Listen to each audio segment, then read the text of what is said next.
Hello folks, I hope that you are having just a great day today. Today we'll take a look at another August Derleth horror story. It's called Pacific 421. It's 8 pages in my 100 collections that I've been taking a look at. I'll link you to this collection in the comments below. I'm doing a number of short stories from it. I'm taking a deep dive, and this is my favorite one that I've read by August Derleth. There are 3 August Derleth short stories in it that I've reviewed for you. This is the third and final one of those short stories, but I really do enjoy it. It's incredibly well done, incredibly well crafted, and I thought that the ending was really good too.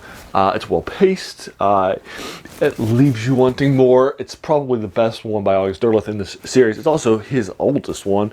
It was published in 1944 for Weird Tales magazine.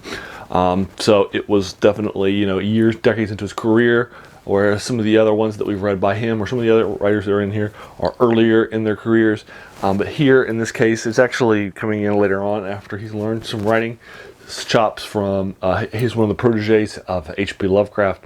And so he learned a lot from his writing as a part of the Lovecraft circle of writers. And so I enjoy August Derleth as a writer, and doing a little bit more of a deep dive into his stuff. None of his 3 works in this story are influenced by Lovecraft, though. The first 2 are more influenced by Edgar Allan Poe, and this one feels more like maybe it might be an M.R. James influence.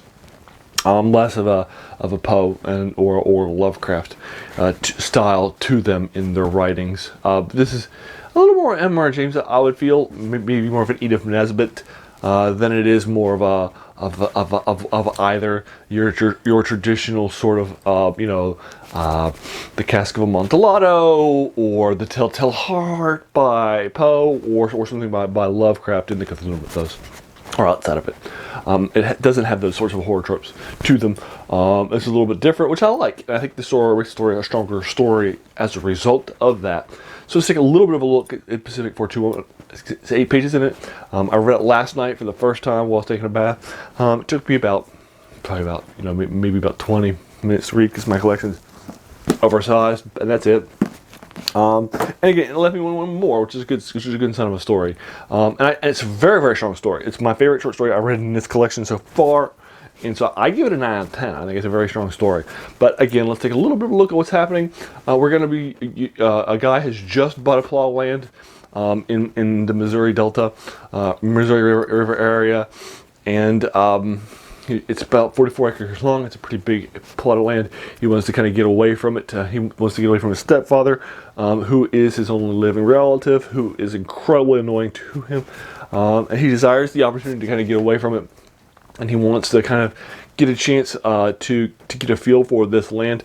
And the story is going to open up with a warning from his real estate agent after he has sealed the deal for this plot of land, telling him to watch out for this area near this hill and these train tracks that are out that way, and to keep himself safe and not to go out there at certain times of night.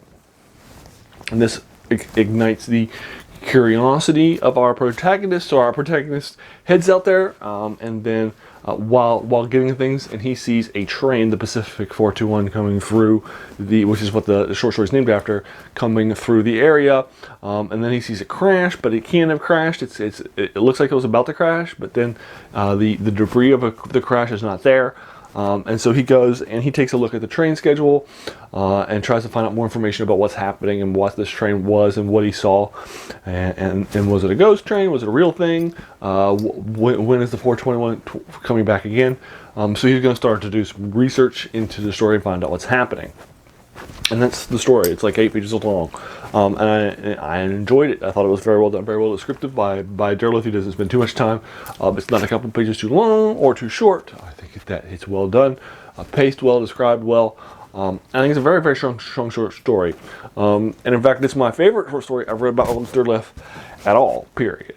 Now, to be fair, I haven't read that many of his short stories. I've read probably maybe 6 or 7 of his Lovecraft stories, and now three of his non-Lovecraft stories, his non-mythos stories. So I haven't read that many short stories by Lovecraft. Outside of his Lovecraft genre by Derleth, this is only the 3rd one, and this is my favorite short story I have read by Derleth so far. So I do enjoy it a lot, and so I am more than happy to bring a few Pacific 421. So there you are. I'll leave you to it. Have you read Pacific 421? What did you think of it? Did you agree or disagree with my take on it? I would be more than happy to engage you with it further in the comments below. I'll also try to see if I can find you for free. 1944, probably not, because August Derleth lived a long time, but I'll take a look. Maybe I'll be able to find it for you for free online. We'll see what my Google Foo can upturn for you. If you enjoyed this video, please feel encouraged to hit that subscribe button. There's going to be a lot more of these to follow. And then finally, I just want to take a moment out to thank you for watching my video. We all have so many things that are happening in our lives, right? And we're being pulled in so many different directions. So the fact that you spent this time with me is incredibly humbling, and I really appreciate it. So thanks again, and have a great day.